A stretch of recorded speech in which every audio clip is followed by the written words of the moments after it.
אומרים לו תעלה, כי בכל מקרה לא נשאר זמן, נגמר אחרי הפנדל, נגמר אחרי הקרן.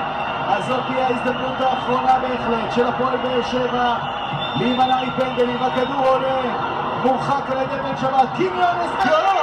קימיונס קובר! יואו!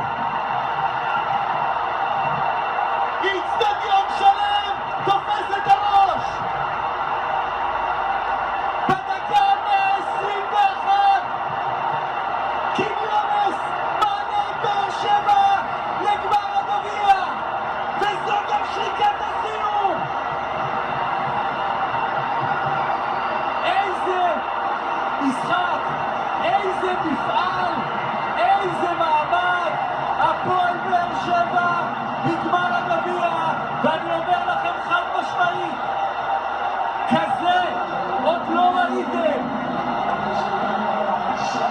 קימיונס מכריע את המשחק במהלך האחרון שלו.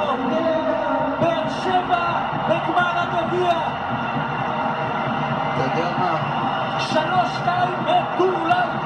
אני רוצה להגיד לך, אני הרבה שנים בכדורגל, וזאת דרמה לא ראיתי הרבה שנים. זאת דרמה אמיתית, יונתן, דרמה אמיתית, דקה 121. אתה אומר, מה עבר? מה עם עבר? מה עבר? הוא גם שרק לסיום, לא? יש פה כבר קהל במגרש, יש פה התרחשות. אז האם המשחק הזה לא נגמר? תראו, רגע, ריין שרייבר, סתכלו, בואו נשאר על ריין שרייבר.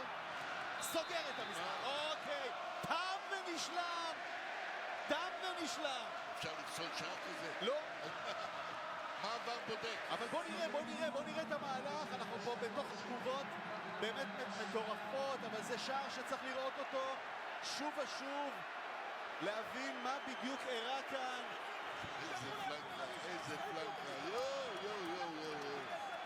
זה הפתעה גדולה. הפתעה גדולה. בואו נראה.